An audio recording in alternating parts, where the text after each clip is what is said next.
estuvo en este tránsito sobre la provincia de Guantánamo. De esas 25 horas, estuvo 18 horas sobre el territorio de Guantánamo.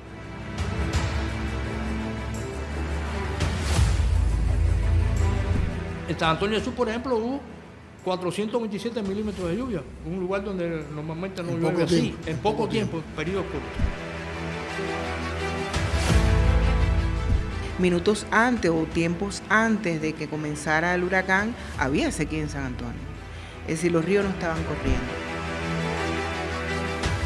Si Oscar fue un huracán, ahora hay otro huracán de recuperación. Con nuestra revolución, con nuestro socialismo, con el espíritu solidario de este pueblo y las ganas de sacar adelante al país donde nacimos y crecimos, nadie será abandonado.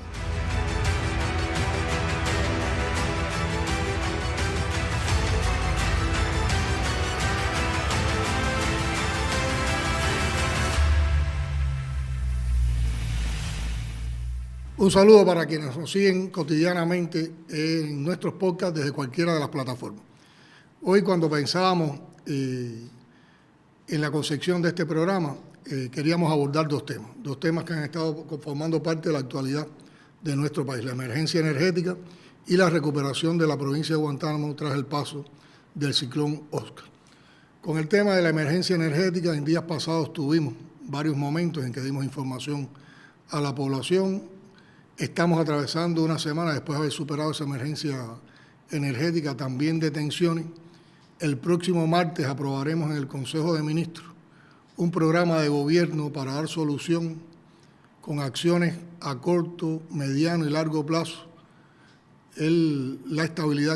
garantizar la estabilidad del sistema electroenergético nacional, y les proponemos entonces pasar ese tema para un podcast la próxima semana y dedicar hoy todo el tiempo, el espacio, a despejar dudas sobre el paso del huracán Oscar por Cuba, los daños y los avances que ya se palpan en la recuperación. Para hablar sobre estos temas, invitamos a un joven meteorólogo, Eliel Pila, al primer coronel Luis Ángel Macareño, segundo jefe del Estado Mayor de la Defensa Civil, y a la viceprimera ministra Inés María Chapman, quien ha estado como formando parte del grupo de dirección avanzado que enviamos antes de que se iniciara el paso del huracán Oscar por Guantánamo para que apoyara las actividades de dirección de conjunto con los factores de la provincia y los municipios. Y desde Guantánamo, por supuesto, estamos en comunicación con el jefe del Consejo de Defensa Provincial, Joel Pérez, primer secretario del partido en esta provincia. Vamos a comenzar con el tema meteorológico y precisamente con Eliel. Eliel, sería bueno recapitular la historia del huracán Oscar, su formación y su evolución. ¿Qué tan predecible eran Oscar y sus daños para la región oriental y particularmente las zonas montañosas de Guantánamo, donde más duro golpeó? Siempre hemos oído que las montañas debilitan a los ciclones, entonces ¿por qué hizo tanto daño en zonas eminentemente montañosas? Bien, un saludo a los que nos acompañan ahora en este podcast. Vamos a hacer una breve reseña de la historia de este huracán. Se formó el día 19 de octubre a las 11 de la mañana. Para algunos fue un poco sorpresivo, pero era un área de bajas presiones que se le había estado dando seguimiento desde hacía varios días, pero que no había tenido condiciones para desarrollarse. La madrugada, la noche del día 18 a la madrugada del día 19, fue evolucionando muy rápidamente y ya a las 11 de la mañana se había convertido en una tormenta tropical. Rápidamente un avión de reconocimiento, solo 2 horas después, había determinado que ya era un huracán, por sus vientos máximos sostenidos ya eran de 130 kilómetros por hora. Intensidad que mantuvo, aunque llegó a tener 140 kilómetros por hora, un sistema que podemos decir que por sus vientos no era un ciclón tropical débil, escala 1 en la escala Saffir-Simpson, categoría 1, pero que iba a tener vientos de 140 kilómetros por hora. Después se debilitó y ya tocó el territorio cubano durante la tarde del día 20, nuevamente se mantenía como huracán, pero con 130 kilómetros por hora había descendido la intensidad de sus vientos. Sin embargo, un elemento que tuvo este organismo en cuanto a sus pronósticos iniciales era que iba a aproximarse a la región oriental del país ya desde el primer aviso de ciclón tropical que se emitió ese mismo día 19 de octubre. Se predecía que había muchos efectos que iban a depender de su trayectoria Había algunos, como por ejemplo las fuertes marejadas que afectaron el litoral norte de las zonas orientales, que era prácticamente uno de los efectos más seguros que había, porque cualquier trayectoria que tuviera iba a acercarlo a la costa norte de la zona oriental, una zona que es bastante vulnerable, por ejemplo la zona de la ciudad de Baracoa, que fue una de las más afectadas, pero que había otros efectos, como es el caso del viento y las lluvias, que iban a depender un poco de la trayectoria que siguiera este organismo después, porque tenía una característica bastante interesante, que su radio de vientos máximos era muy pequeño. ¿Sí? Estos vientos de 130 kilómetros por hora estaban en un área muy pequeña, cerca de unos 10 kilómetros alrededor de su centro, lo que haría que si cruzaba sobre el territorio cubano habría una mayor afectación que si lo hacía un poco más alejado. Vamos a ver en la siguiente imagen la trayectoria preliminar ya sobre el territorio cubano. Les decía que se aproximó en horas ya del día 20 y llegó a tocar tierra cerca de las 6 de la tarde, aproximadamente unos minutos antes de las 6 de la tarde, en la bahía de Mata, ligeramente hacia el este de la ciudad de Baracoa, como huracán categoría 1, 130 kilómetros por hora, y aquí tenemos su recorrido a través primeramente de la provincia de Guantánamo, luego pues ligeramente un poco sobre la provincia de Santiago de Cuba y luego en el territorio de Holguín, para salir cerca unos minutos antes de las 7 de la noche por un punto muy próximo al oeste de la ciudad de Jibán en Holguín, ya como tormenta tropical, es decir, transitó como huracán ya en horas de la noche o la madrugada del día 21, se había debilitado bastante, precisamente por la interacción con las zonas montañosas de esa parte del país, y ya después estuvo transitando como una tormenta tropical bastante débil. Es interesante, sobre todo de este organismo, la velocidad de traslación tan lenta que tuvo. Entre este punto de entrada y el punto de salida hay aproximadamente unos 250 kilómetros de recorrido sobre el territorio cubano, y lo hizo en 25 horas, es decir, a una velocidad promedio de solo 10 kilómetros por hora. Porque a partir de que tocó tierra, incluso en horas de la madrugada, que es cuando estuvo dando precisamente las lluvias más fuertes en esta parte de la zona de Guantánamo, tuvo una disminución en su velocidad de traslación que iba a ser de solo 4 kilómetros por hora. Eso, si lo llevamos a un ejemplo un poco más práctico, es más lento que lo que camina una persona como velocidad promedio. Por tanto, prácticamente pudiéramos decir que con muy poco movimiento. Y esto, otra cifra que lo ilustra un poquitico más, es que estuvo en este tránsito sobre la provincia de Guantánamo, de esas 25 horas, estuvo 18 horas sobre el territorio de Guantánamo. En esas 18 horas recorrió solamente 120 kilómetros, eso da un promedio incluso más bajo, 7 kilómetros por hora aproximadamente. Y ese fue quizás el factor que hizo un poco más que las precipitaciones fueran un poco más fuertes. Ya una vez que los pronósticos daban que el sistema cruzaría sobre el territorio cubano, ya se empezó a hacer énfasis también pues que las precipitaciones podían ser intensas por la geografía propia de la zona oriental y también el lento movimiento que tenía este sistema. En la próxima imagen vamos a ver precisamente qué ocurrió o qué hizo también que este organismo fuera un poco más, vamos a decir, dañino para el territorio nacional.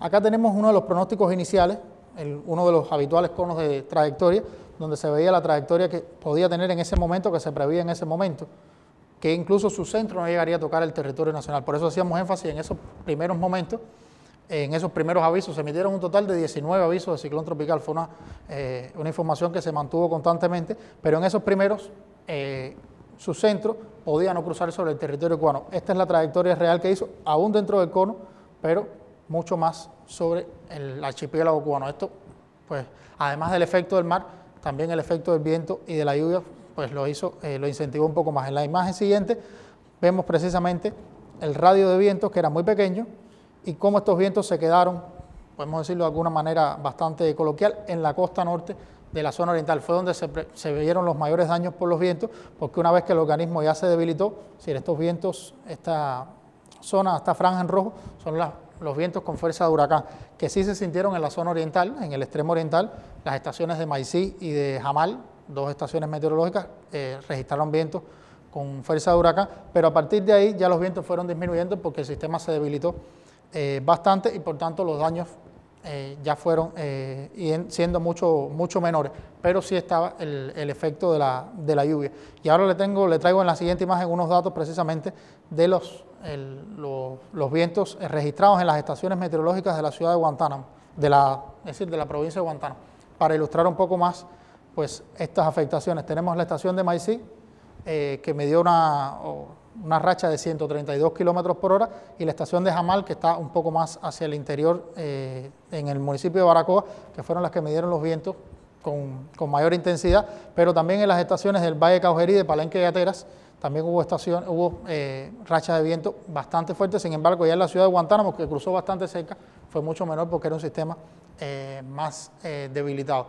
Características que tuvo este ciclón tropical que lo hicieron pues mucho más dañino para la zona oriental fue su lento movimiento, precisamente por esta trayectoria, el cambio de trayectoria que se conoce como recurva, que ocurre en un periodo corto, pero que a su vez también lo hace a una velocidad bastante lenta porque no puede cambiar de rumbo rápidamente, es decir, debe incluso hasta detenerse, que fue lo que ocurrió prácticamente en esa madrugada, y eso provocó que estas lluvias pues ocurrieran precisamente en las zonas montañosas, que a su vez pues también debilitaron un poco el sistema desde el punto de vista de sus vientos, a pesar de que, reiteramos, pues era un organismo con respecto a sus vientos débil, pero como pudimos ver, dio acumulados intensos, extremadamente altos en esta zona del país. Yo creo que en tu explicación uno puede responderse por qué hemos podido apreciar en las visitas que hemos hecho a Guantánamo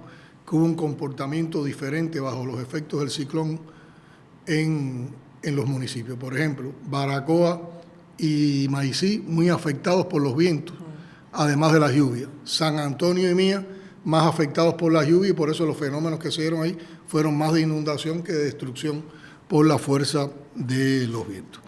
Bueno, Macareño, ¿cómo se establecieron las fases ante la amenaza de Óscar? ¿Cuánto pudo preverse y por qué sorprende la crecida de las aguas en San Antonio? Presidente, a partir de los análisis, en este caso con el ministro de Ciencia, Tecnología y Medio Ambiente y el grupo y el equipo de trabajo del Instituto de Meteorología, fuimos proponiendo el establecimiento de fases. Es cierto que las fases, en el plazo en que tuvimos ya la formación del huracán, ya desde su estadio de tormenta tropical, fue muy próximo ya al territorio nacional. Pero se estableció un aviso de alerta temprana y 7 notas informativas. Esas 7 notas informativas, como se conoce por nuestro pueblo, son aprobadas por el presidente del Consejo de Defensa Nacional y en su momento se dan a conocer a todos los consejos de defensa y a los diferentes territorios y a los organismos de la Administración Central del Estado, y esto, por supuesto, que genera una información para todo el sistema en general de defensa civil. Esto también lo antecede una conversación, una explicación y un intercambio con los presidentes, con los gobernadores y los presidentes de los consejos de defensa de cada provincia. O sea, se intercambia para saber la situación que hay y, si es necesario, pues hacer alguna propuesta para adelantar alguna fase. Las fases se cumplieron como está establecido en la directiva número 1 para la gestión de la reducción de riesgos de desastre en Cuba. Nosotros se estableció la fase informativa, la fase de alerta, la fase de alarma, y eso se hizo gradualmente, en poco tiempo, pero se hizo gradualmente. Ya con la alerta temprana, los grupos, por la mañana, el día 19, se constituyeron los grupos temporales de trabajo, que fueron integrados por, precisamente, miembros de los comités del partido provinciales y municipales y por los compañeros de los gobiernos. O sea, que son grupos temporales que comenzaron a trabajar con algunas de las medidas que en ese caso correspondían. Y posteriormente, cuando se da la fase informativa, se activan los consejos de defensa. Y ya a partir de ahí comenzaron el trabajo en consejos de defensa. Tenemos que decir, en primer orden, que esto tiene una característica, precisamente ya cuando se convierte en tormenta tropical, el incremento de las lluvias fueron muy grandes. Aquí estamos hablando de registros acumulados bastante grandes, que además, por la característica que tiene el municipio de San Antonio del Sur y además Imía, están en la pendiente de las montañas, en el parteagua del sur. Quiere decir que todo lo que cayó sobre las montañas y sobre el propio territorio, que no está acostumbrado a recibir esos incrementos de lluvia, porque aquí estamos hablando de que San Antonio del Sur... Fue un fenómeno extremo. Sí, exactamente. Nosotros así le llamamos un fenómeno hidrometeorológico extremo. En San Antonio del Sur, por ejemplo, hubo 427 milímetros de lluvia, un lugar donde normalmente no En llueve poco así, tiempo, en poco tiempo, en periodos cortos. Pero además, fíjese, hubo 19 registros en la red pluviométrica que marcaron o que registraron más de 100 milímetros en corto tiempo. 7 de ellos, 7 pluviómetros más registraron más de 200 milímetros de agua y 3 más de 400. Aquí está el caso de San Antonio del Sur, donde los promedios en corto tiempo fueron elevados. Ahí está el caso de las presas que tienen allí. En los asientos fueron 650 milímetros de lluvia. Eso es en San Antonio. En Guaybanó fueron 552 milímetros que precipitaron allí. En Pozo Azul fueron 396 y en Caujerí fueron 329. Sobre ese territorio, lo que quiere decir es que las inundaciones fueron muy violentas, fueron muy rápidas. O sea, que en poco periodo de tiempo, y además fue en un momento muy difícil porque fue en horas de la madrugada. En los intercambios que hemos hecho con la población hay veces ha reconocido que muchas veces lo que sucedió allí, en ese sentido de las inundaciones, hay casas que no se habían inundado hace tiempo de esa forma, porque ahí el lodo llegó hasta casi la altura de los techos. O sea que casas que anteriormente, por otras inundaciones, recibían personas que se protegían ahí, esta vez no fue así. O sea que fue muy violento y muy rápido esta situación. Las fases se establecieron y se tomó medidas, incluso una medida muy oportuna fue la última fase que se estableció, que fue la recuperativa con la nota número 7, se dio el día 24. Después que en el Consejo de Defensa Nacional se hizo un análisis profundo sobre la conveniencia de pasar a la recuperativa porque realmente no había, el peligro ya había desaparecido. Pero fíjense, es importante, porque aquí estamos hablando de Baracoa, estamos hablando de Maicí, estamos hablando de San Antonio del Sur y estamos hablando de Mías. Y fíjense cómo es el impacto tan violento de estos 4 municipios que cuando se establece la fase informativa número 7 para pasar a la fase recuperativa, el resto de municipios de la provincia pasan a la normalidad. Porque no tuvieron esa... Fue un huracán que se concentró en una sola provincia y en 4 municipios de esa provincia. Y fue muy violento. Muy violento. Hay veces que los pronósticos que se hablan, uno tiene que comprender algunas cosas. Y hablando con la compañera Inés, estábamos hablando, bueno, tenemos que seguir precisando los posibles impactos con lluvia, porque realmente cuando se dice lluvias fuertes y localmente intensas, ahí se demostró que fueron lluvias muy localizadas en esos territorios y muy violentas y muy intensas. Y como hemos hecho siempre, de cada huracán, de cada fenómeno de esto, sacamos lecciones, estudiamos y corregimos y ajustamos, actualizamos los planes de reducción de desastres. Así es. En este momento ya se está concluyendo el informe de impacto ambiental para después continuar estudiando todos los fenómenos que tienen que ver con esta zona para elaborar las indicaciones, las recomendaciones y proceder precisamente a la actualización de los planes. Yo tengo aquí en las notas que fui tomando de los registros de las decisiones que damos, que la fase informativa la declaramos el sábado 19 a las 19 horas. Uh-huh. La fase de alerta el domingo 20 a las 7 horas. Uh-huh. Y la fase de alarma el domingo 20 a las 14 horas. Y ya por la noche se estaban sintiendo los primeros efectos del paso del huracán. Inés, tú que has estado en el escenario de estos acontecimientos, ¿qué han podido establecer los conocedores de la zona sobre la causa de San Antonio? ¿De dónde vino tanto lodo? ¿Hubo deslave? ¿Cuál fue el esquema de circulación de las aguas que inundaron San Antonio? Bueno, buenas tardes, presidente. Bueno, precisamente me voy a apoyar en un mapa pequeñito que trajimos, donde está la orografía de San Antonio, de esa zona de la cual estamos hablando ahora, fuertemente abatida por el huracán Óscar. Como se puede ver en esta orografía, en este mapa pequeño, hay múltiples afluentes que van hasta el río Sabanalabar, que es el río principal, el cauce. Principalmente identificado 4, pero si podemos ver ahí es como las venas de la tierra que están ahí, que están subterráneos. Y que como es como lo hemos clasificado, la zona semidesértica de Cuba, no corren durante todo el tiempo de sequía. Minutos antes o tiempos antes de que comenzara el huracán, había sequía en San Antonio. Es decir, los ríos no estaban corriendo. Y incluso el río principal, Sabana la Mar, tenía muy poco caudal, muy poquito caudal. Cuando cayeron estos volúmenes de agua que estaban explicando, los milímetros, de más de 500 milímetros, nosotros usualmente lo que hemos medido en esta zona es que es hasta 300 milímetros, pero el comportamiento ha sido diferente.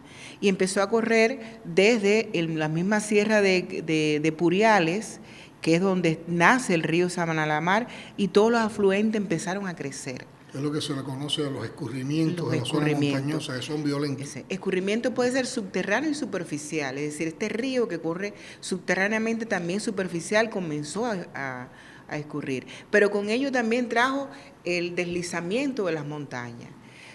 Es una característica de su relieve, que es más bien fangoso después que se moja, y suelos plásticos, que eso escurrió hacia la parte de abajo. Es como una copa que tiene la parte de atrás las montañas y tiene la base de la copa al final, y todo eso corre hacia el fondo. ¿Cuál es el fondo? San Antonio. Pero detrás de San Antonio, es decir, después de San Antonio está el mar. Explica porque ese efecto interesante. Exacto. Lo que pasó con el mar. Magareño decía que, bueno, indudablemente llovió por la madrugada, más intensamente, como lo explicaba Elier. Por la madrugada todos conocemos que la marea sube en el mar. El agua de mar es salada, es más densa, y viene el agua del río que escurre. Estaba la lluvia intensa, el agua del río, que había crecido el río Sabana la Mar con sus afluentes, y el lodo que baja por el deslizamiento de las montañas. Todo eso se unió, fueron muchos factores que se unieron y fueron hacia esa base que es San Antonio. O sea que el mar no dejaba pasar el agua. Indudablemente, como el mar había subido la marea y es más denso, no dejaba salir. Se convirtió en una pared también. Una pared que muchos lo ven, porque generalmente cuando uno está mirando desde una llanura se ve el mar con esa pared. Al chocar, ¿qué hizo el agua? Remansó. Remansó es que el agua va hacia atrás y busca los caminos del agua. El agua es tan tranquila y tan dulce como tan fuerte por la fortaleza que tiene, el peso que tiene el agua. Y tiene un efecto muy destructivo. Empezó a buscar por dónde salir al mar, porque no podía, y empezó a coger todo el área de San Antonio. Por eso es que esa zona baja se inundó completamente y cogió ese nivel. Había lodos nos explicaban las personas ahí en su vivienda y nos enseñaban, de 1,50 de altura. Y por tanto eso no permitió que la gente saliera. Bajo lodo, totalmente bajo lodo. Y eso fue realmente lo que ocurrió ahí en San Antonio. En los estudios hay identificado el tema de los deslaves, pero indudablemente fue mucho mayor. Usted hablaba de qué es lo que hablaban las personas. Las personas dicen, cuando el Matthew ocurrieron inundaciones que no llegaron hasta el gobierno donde estábamos, sino quedaron en Puriales de Caujerí y inundó una parte del pueblo, pero zonas más bajas. Esta vez no fue así. Esta vez fue toda la zona, porque además ocurrió de madrugada. Eso fue exactamente lo que ocurrió, que en otro momento lo hemos explicado y hemos conversado con las personas en el territorio. Inés, yo conozco que por orientaciones del comandante en jefe en los años 80 y 90 del siglo pasado se hicieron estudios sobre las características de la franja costera de Guantánamo, donde se ubica el llamado semidesierto cubano. Pero desde el paso del Matthew se han visto inundaciones y otros fenómenos, como los saltos de agua de Bate-Bate el año pasado, que no eran los normales de ocurrencia en esta zona. ¿Qué sabemos de esta zona? ¿Cuántos de esos estudios y sus recomendaciones se han tomado en cuenta para valorar las afectaciones actuales? ¿Cuánto habrá que retomar de esos estudios para las actualizaciones que debemos hacer de los planes de reducción de desastres? Hay varios estudios que se realizaron. El comandante en jefe estuvo en varias ocasiones en San Antonio y el general de Residuos también estuvieron de visita ahí, recorriendo la zona, por varios factores, presidente. Primero, es una zona semidesértica, mucha sequía, y había que buscar soluciones para el valle de Caujerí. Un valle muy fértil, por la misma característica del terreno que hemos hablado, pero que no tenía agua. Sin embargo, tenía agua subterránea. Y también tenía las montañas que permitía construir embalses, etc. Entonces, hay varios estudios que dan un diagnóstico de la situación de esa zona. Yo tengo uno aquí que busqué, que es público, que está en internet, que es un estudio realizado sobre cuáles son las características del valle, qué hacer, estudios de vulnerabilidad y riesgo de esa zona, que se van actualizando todos los años. Pero recordemos que cuando el MATIU hubo una actualización importante, donde se previó qué debíamos hacer en función de lo que había ocurrido. Después del MATIU comenzó a cambiar también un poco la situación climática del lugar, porque salió la bate-bate con aquella cascada, pero también las lluvias. Después del MATIU hubo 70 días, si mal no recuerdo, que llovía continuamente. Después dejó de llover. Eso ya nos dio una alerta. Quiere decir que hay un cambio en el clima. Hay un cambio en el clima que es parte también del estudio de la tarea vida. Cada año se va actualizando y se va incorporando estas características nuevas para la geografía cubana y para el tema de ese plan de estado, tarea de vida que conocemos, la elevación del nivel del mar, tanto en el norte como en el sur, el tema de las lluvias, cómo ha cambiado la pluviografía. Allá en Baracoa es donde más llueve, sin embargo en San Antonio es donde menos llueve, pero hay un comportamiento ya diferente en Maicí, en Imías, en Baracoa y en San Antonio del Sur. Y eso se ha ido incorporando en los estudios. Todos los años se hace un estudio y se actualiza como parte de la tarea de vida que todos conocemos, que es el Plan de Estado de Cuba para enfrentar el cambio climático.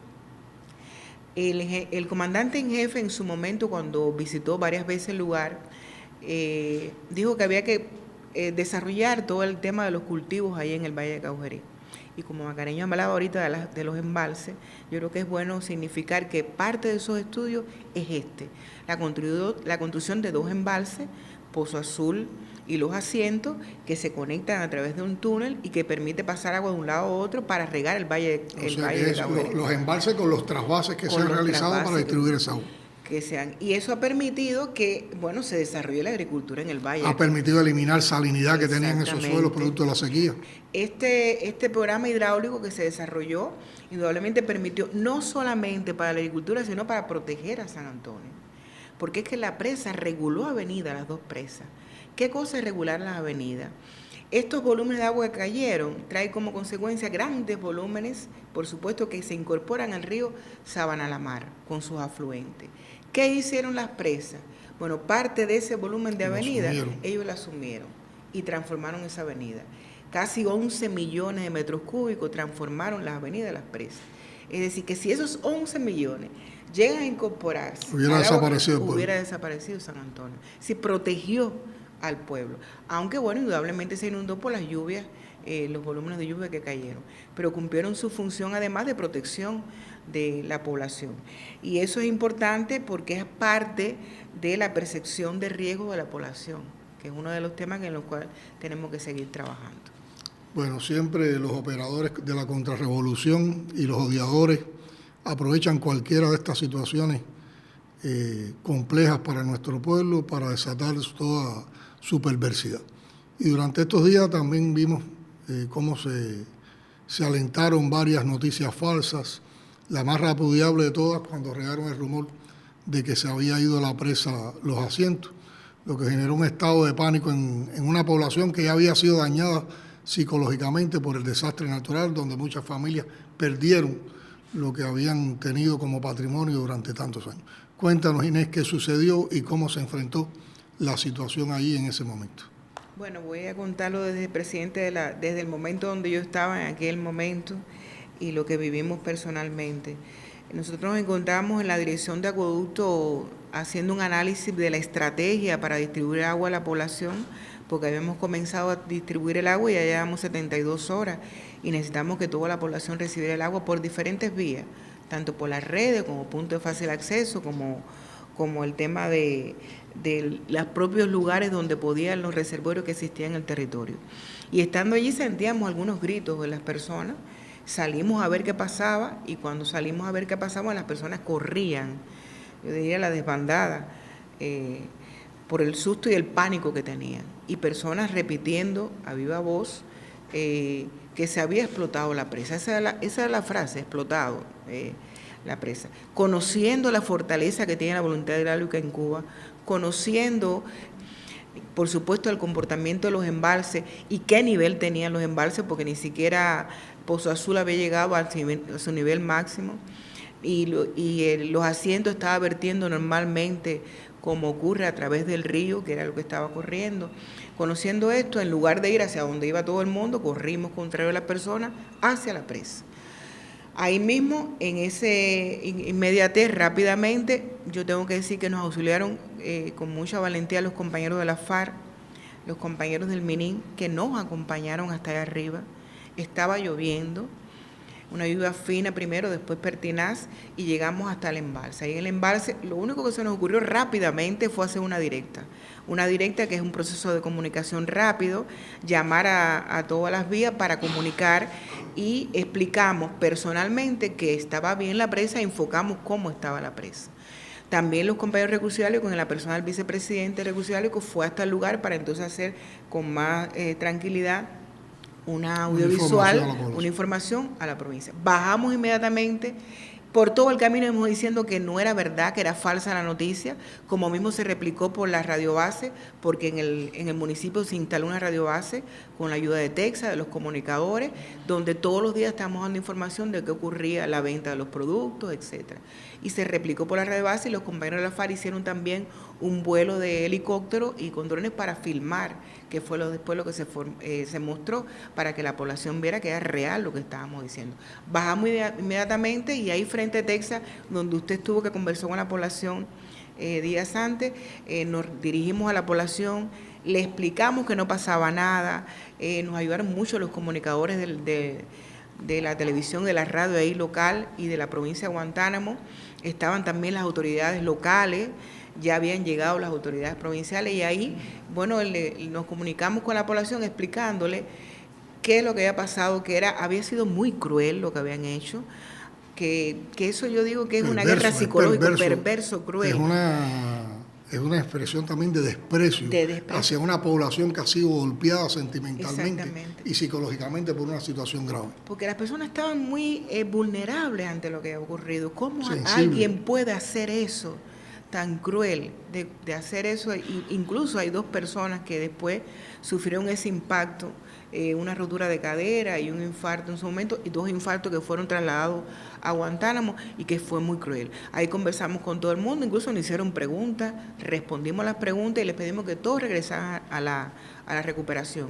Y las personas que estaban en el lugar regresaron a la recuperación y se incorporaron. Yo diría que ahí la comunicación social jugó un papel importante porque permitió que se comunicara rápido. Incluso llamamos a La Habana, al compañero Morales rápidamente, que había que buscar. Yo creo que se desmontó con bastante rapidez todo lo que estaba ocurriendo. De todas formas, eso es una de las lecciones, de los aprendizajes que nos trae el enfrentamiento a este ciclón.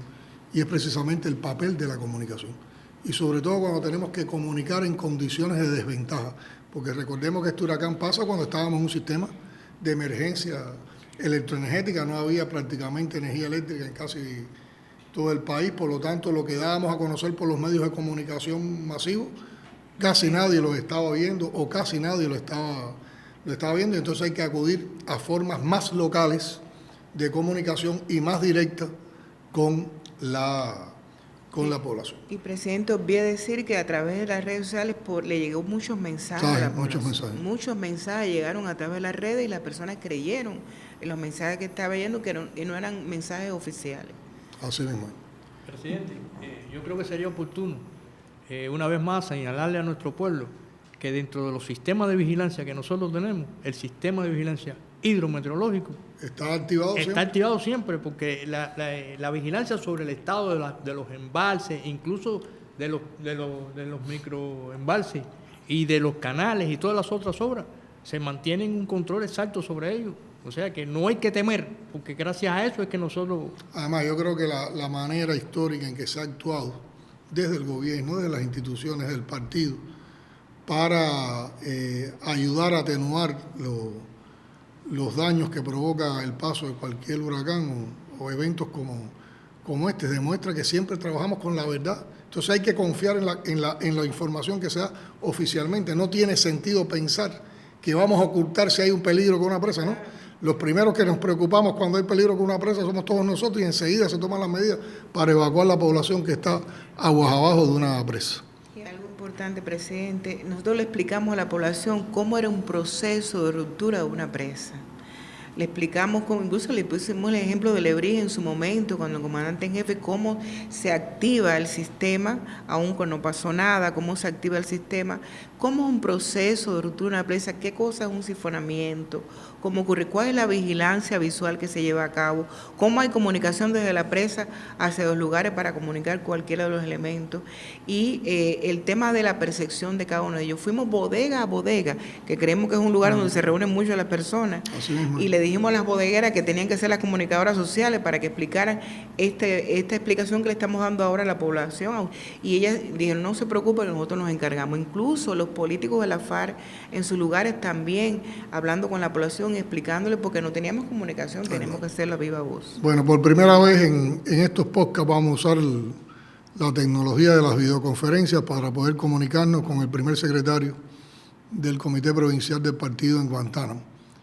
Joel, sería bueno explicar las características de los 4 municipios afectados por el ciclón, qué población tienen, situación de la vivienda y otros inmuebles, y qué es lo que encuentran ustedes al llegar allí en las primeras horas tras el paso de Oscar. Tengo entendido que caminaste como 15 kilómetros entre piedras y escombros para llegar a Imía al regreso de Baracoa.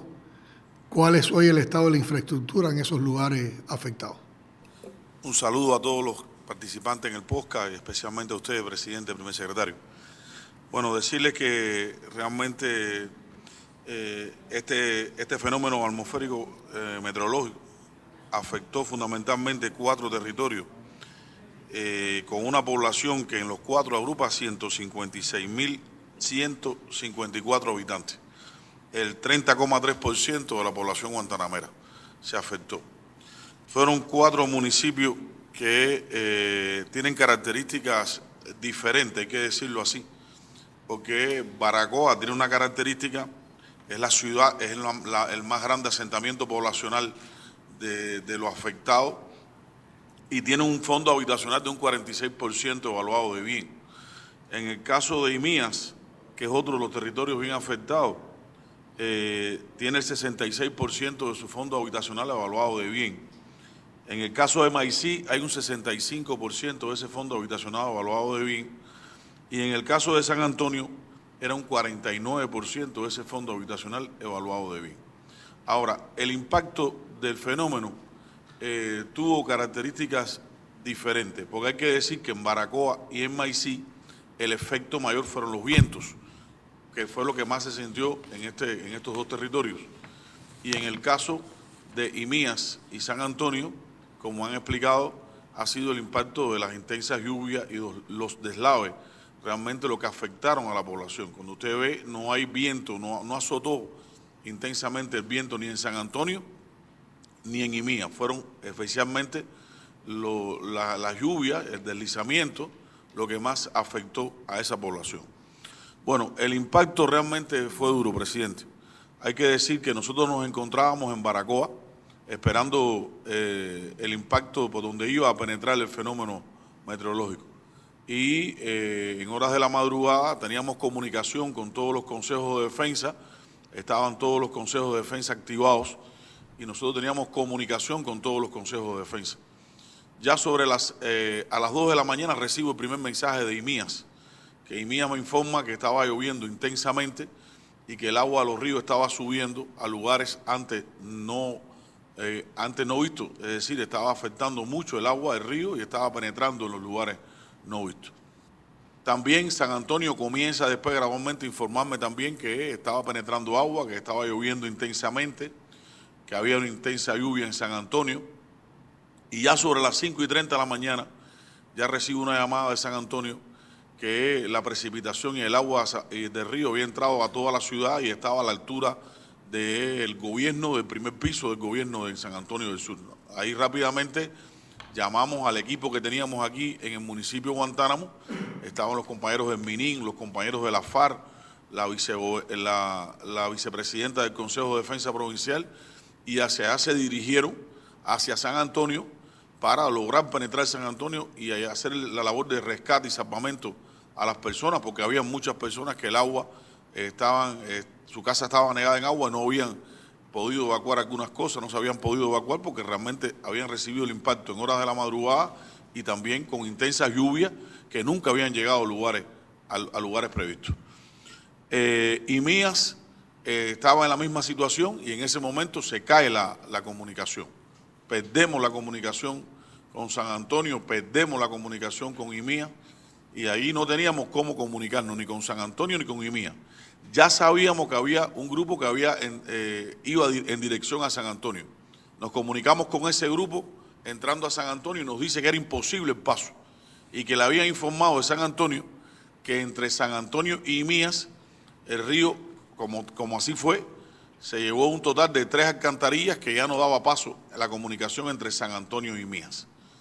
Nosotros que nos encontrábamos en Baracoa, un equipo de trabajo, el vicegobernador y otro equipo de trabajo, inmediatamente tomamos la decisión de llegar hasta IMIAS, porque ya sabíamos que San Antonio iba a ser abordado por los compañeros de acá de Guantánamo y no sabíamos nada de IMIAS.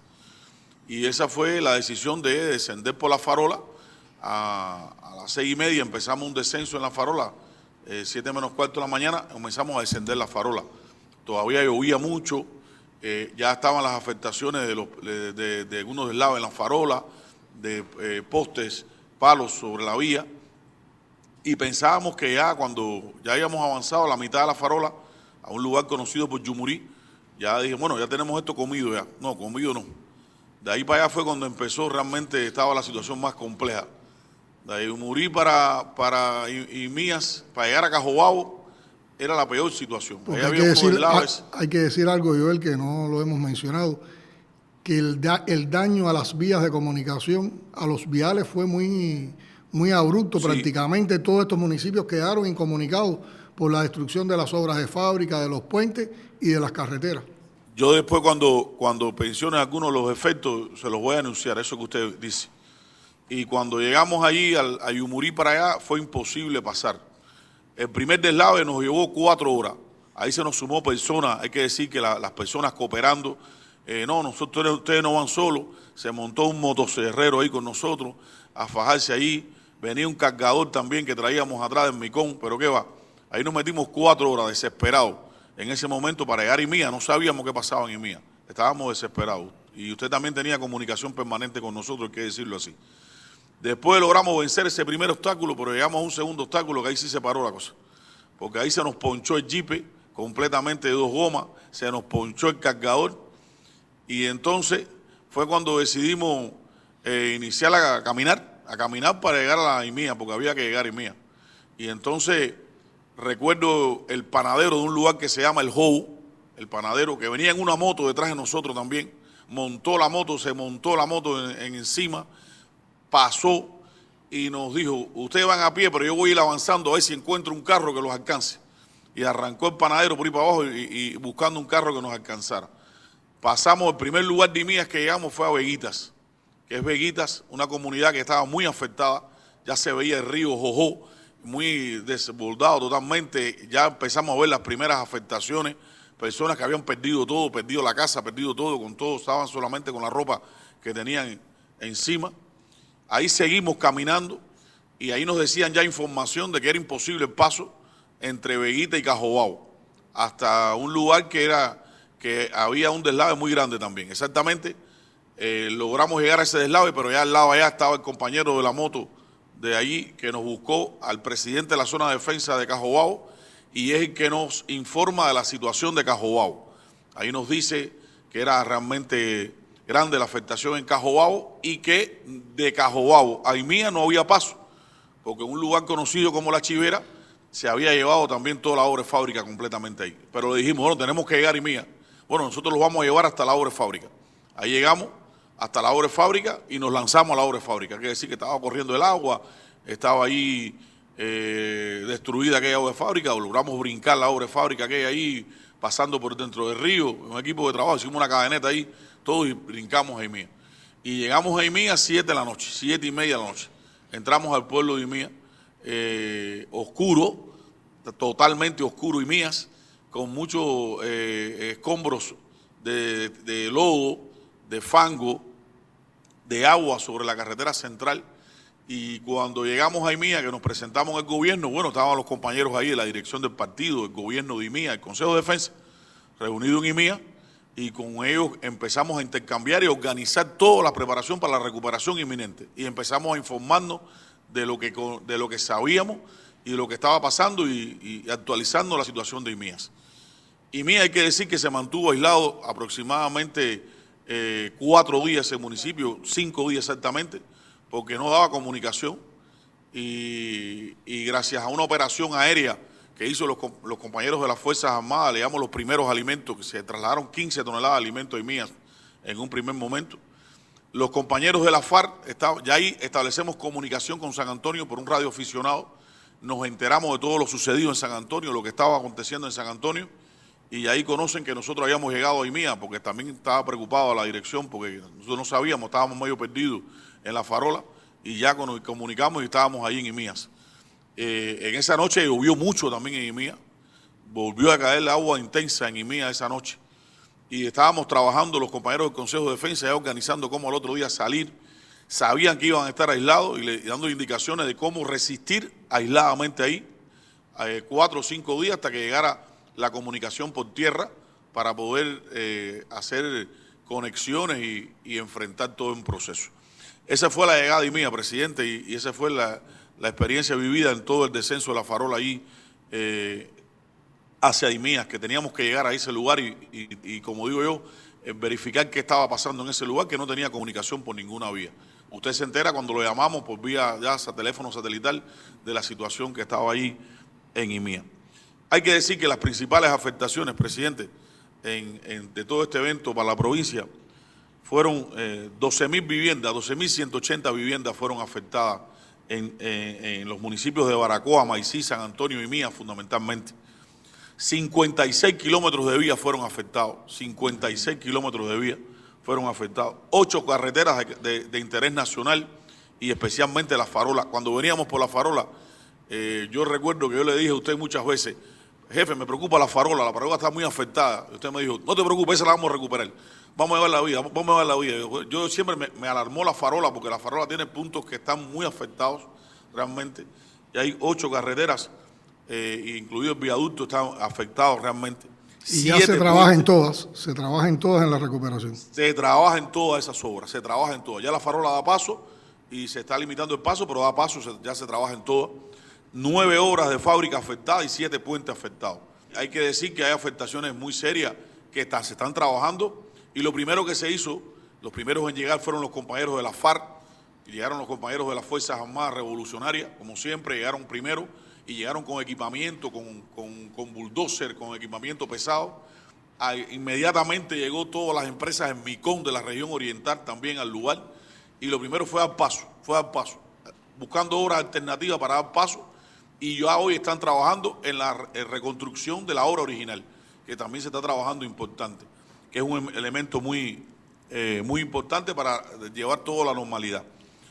Se afectaron en la agricultura 19.275 hectáreas de diferentes producciones y entre ellos el café nos afectó 104.592 latas de café afectados. Estábamos en pleno proceso de café, en plena maduración de café. Y toda esta lluvia precipitó el café y también hizo que también una maduración que estamos ahora volcados a la recuperación y volcados a la cosecha de café para recuperar todo lo que tenemos. 634 instalaciones estatales se afectaron, fundamentalmente en el sector educacional, en la salud, en el comercio. Hay que decir que, por ejemplo, los 2 policlínicos, tanto el de IMIA y de San Antonio, quedaron totalmente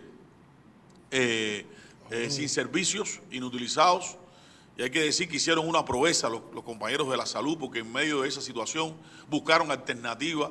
Yo recuerdo llegar a IMIAS y encontrarme en la sala de terapia intensiva en el partido de IMIAS.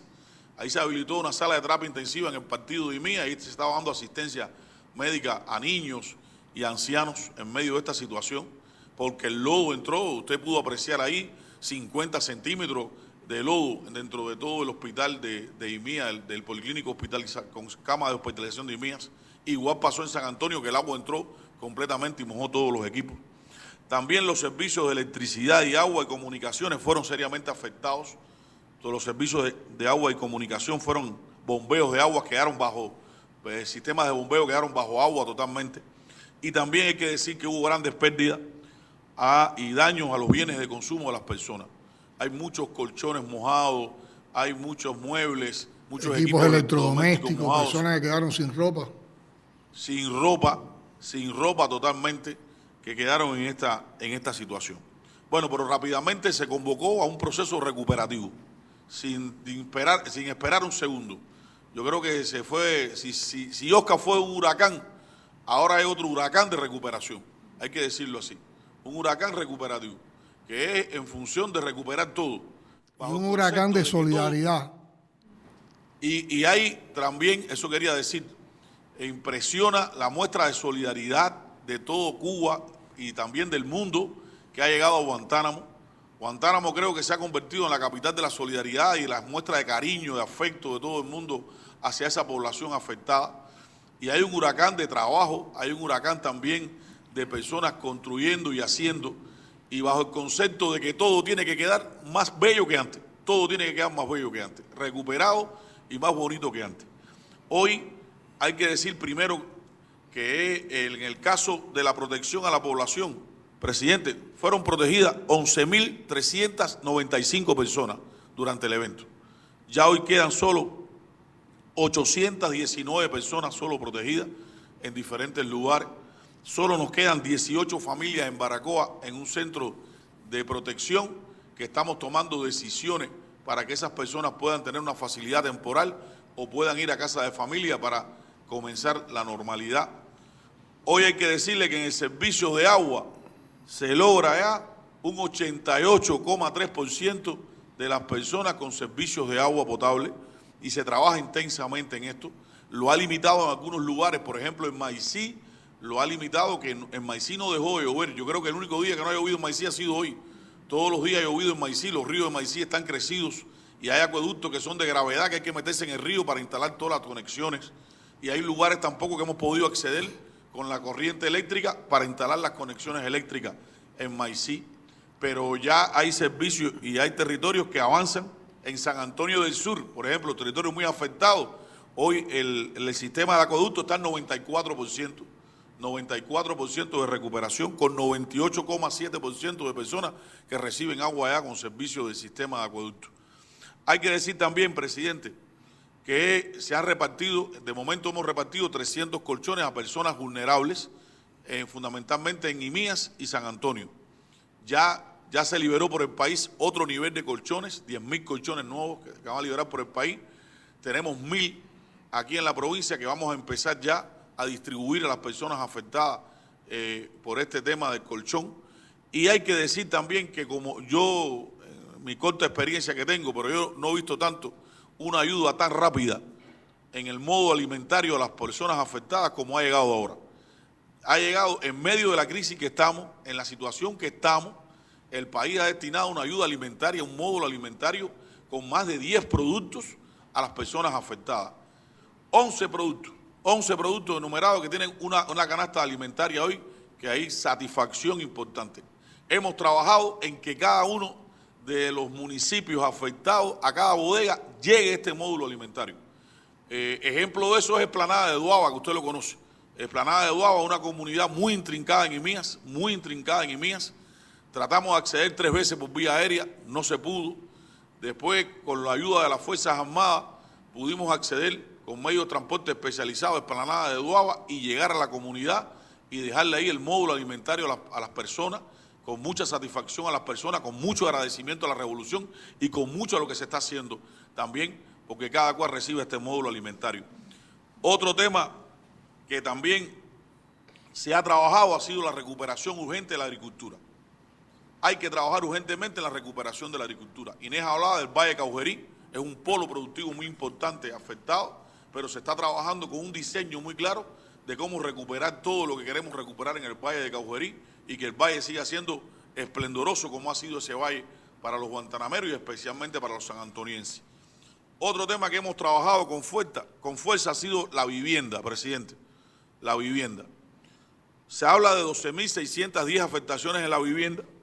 Ya hoy estamos trabajando urgentemente en las comisiones evaluadoras de daño de la vivienda. Ya se han visitado 2.962 personas que ya tienen ficha técnica con comisión evaluadora de daño de la vivienda, que indican que tenemos 140 con esas comisiones derrumbes totales hasta ahora, 365 derrumbes parciales ya certificados por ellos, 109 techos totales y 2.346 techos parciales. Ya hemos recuperado, cierre de hoy, 134 techos parciales y sigue entrando productos. Yo creo que en estos días, sábado y domingo, va a ser un intensivo fuerte porque está entrando, es cuando más hemos estado ordenando primero las oficinas de trámite, visitando a las personas, contabilizando toda la afectación, haciendo todo el modelo y entregando recursos de manera inmediata para recuperar toda esa afectación. Bueno, los viales, hemos hablado, se ha trabajado intensamente por los viales. Hoy solo nos queda un vial que debe salir en horas de la mañana, que es el Cajobabo Maicí. Cajobabo Maicí, se está trabajando ahí en 2 obras de fábrica, en el puente de Boca de Jauco, en el desvío de Boca de Jauco y en el puente de Caleta. Hay 2 empresas trabajando de la hermana provincia de Holguín, trabajando intensamente ahí para restablecer esa comunicación por esa vía. Y ya todo lo demás tenemos restablecido comunicación en todos los territorios de acá de la provincia. En los equipos de salud y educación se trabaja también en restablecer todo. Queremos iniciar el curso escolar el día 4 y estamos trabajando intensamente porque el curso escolar comience el día 4. Hay lugares que no vamos a poder terminar la escuela porque es un derrumbe total, pero hemos pensado en vías alternativas. Y han salido vías como la casa del maestro, una casa solidaria, y eso nos permite hoy comenzar el curso escolar que queremos iniciarlo el día 4. Las afectaciones eléctricas. Hoy la provincia está recuperada a un 90,4% de la restauración eléctrica. Municipios tan afectados como San Antonio está en 98,4%. Municipios como Imía está en 99% de recuperación de eléctrica. Y municipios como Baracoa y Maicí al 85% y al 88%. Están realmente estos territorios en la recuperación. Y así también en los servicios de comunicación que hemos tenido, ya se restableció todo el sistema de fibra óptica y estamos trabajando ahora en la telefonía fija, que ha sido un elemento importante en el cual nosotros seguimos trabajando para restablecer todos los servicios de la telefonía fija. Ha entrado muchos recursos también para recuperación de la vivienda, ha entrado un nivel importante de cemento, plancha de zinc, plancha de fibroasfalto. Hoy estamos entregando 7.500 planchas de fibroasfalto a los organismos para recuperar las escuelas, recuperar algunas entidades como salud pública que no hace falta recuperar para que brinde servicio, y hemos entregado hoy 3.600 a la población para los techos parciales, para recuperar rápido los techos parciales y que las personas no se mojen.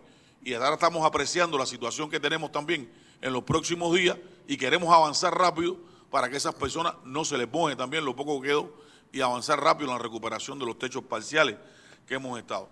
Y ha estado presente también los donativos de solidaridad. Yo creo también que ha sido un mar de donaciones de solidaridad populares. Han entrado 18 envíos de donaciones populares por diferentes vías. Han entrado envíos de La Habana, de Holguín, de todas las provincias del país y de todas las organizaciones. Envíos que están yendo rápidamente hacia los territorios, repartiéndose con las personas más afectadas y a las personas que más necesiten. Y también hemos recibido ayuda internacional, que hemos llegado aquí, hay 8 envíos de ayudas internacional, importantes elementos que han llegado también a la provincia para paliar la situación que tienen hoy nuestros pobladores. Esa es la recuperación, como les estoy diciendo, y estamos trabajando intensamente en recuperar y bajo el concepto que usted nos ha enseñado de que todo tiene que quedar mejor que antes y para que siga aguantáramos siendo realmente esa provincia que todos quieren y con el concepto de que juntos podemos más y enfrentaremos también este huracán Óscar. Indudablemente, Joel, se han vivido momentos dramáticos y también intensas jornadas de recuperación ante los efectos devastadores del huracán Óscar por Guantánamo. Y todo esto ha generado historias de vida. Yo no puedo olvidar el primer día, estaba Inés presente y otros compañeros, Brochi, estabas tú, la gobernadora, cuando llegamos a San Antonio y muchas personas nos contaron cómo habían arriesgado sus vidas para salvar a otras personas. No se me pueden olvidar tampoco las imágenes de todo el trabajo de los trabajadores de la salud del Policlínico de San Antonio, lo cual después también vimos en IMIA recuperando las áreas que habían sido inundadas para restaurar los servicios médicos, que nunca se dejaron de dar, pero para que volvieran a su lugar de origen, y todo el nivel de trabajo que ya estaban desarrollando ese día, brigadas de la construcción, brigadas de la electricidad, brigadas de las Fuerzas Armadas Revolucionarias y el Ministerio del Exterior. Y reconocer también el papel del pueblo, que después de un impacto como este, sobrepasó el impacto y se incorporó a las tareas de la recuperación. Y hay que decir que también se ha generado, como tú decías, un huracán de solidaridad. Se han recibido mensajes de más de 40 países con relación a los sucesos del huracán Oscar en Guantánamo.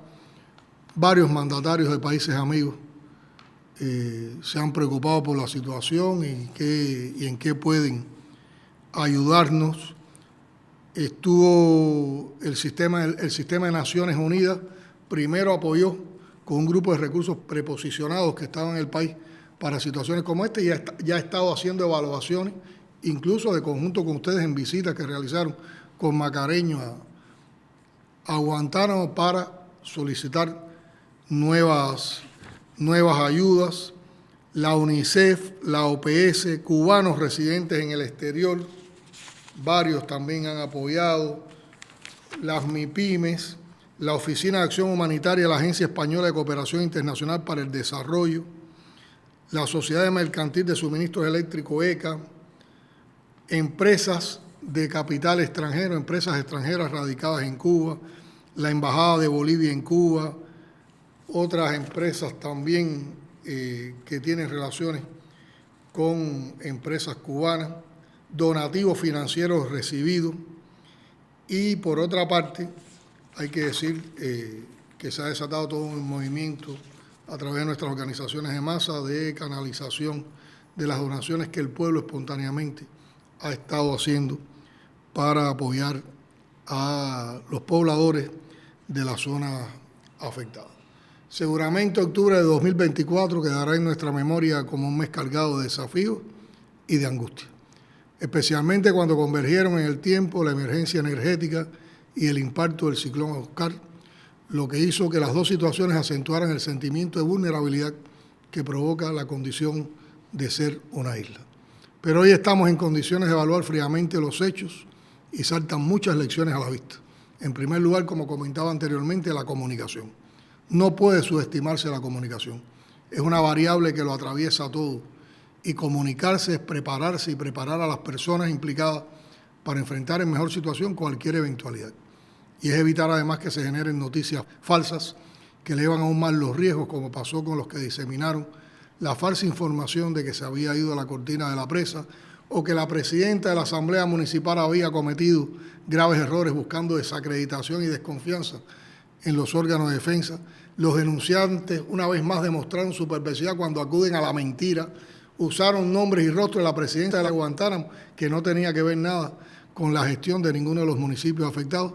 Y así se han diseminado otras fake news que serán, por supuesto, evaluadas, tomadas y enjuiciadas también por la gravedad y la perversidad de esas mentiras. Otros aprendizajes se derivarán de las propias obras de rehabilitación de los municipios. Tenemos que estudiar cómo proceder en la reconstrucción de las viviendas donde ya se produjeron inundaciones, cómo drenar los suelos y vigilar las lluvias. Sabemos que esa es una zona semidesértica y que no son frecuentes las lluvias, pero ya no podemos, con los cambios climáticos, guiarnos por los viejos patrones de comportamiento ante la lluvia. Hay que repasar los programas de Fidel que aquí comentamos para esta zona y ver qué se debe seguir haciendo. No podemos seguir repitiendo errores constructivos ni de actuación. Guantánamo es una zona del país en la cual en momentos tan difíciles como este hemos podido apreciar, hemos podido leer y hemos visto muchos materiales que enaltecen las virtudes de ese pueblo, de nuestros mandos militares, de los trabajadores eléctricos, los constructores, los médicos. Y con mucho orgullo digo que también nuestros cuadros del partido y el gobierno al frente de las labores de reconstrucción. Impactante el ciclón de trabajo y solidaridad que tú describías, Joel. Cuando demos por terminado lo más difícil, que es la recuperación, retomaremos nuevamente este tema en el podcast. Hasta entonces, y arriba Guantánamo, que con nuestra revolución, con nuestro socialismo, con el espíritu solidario de este pueblo y las ganas de sacar adelante al país donde nacimos y crecimos, nadie será abandonado.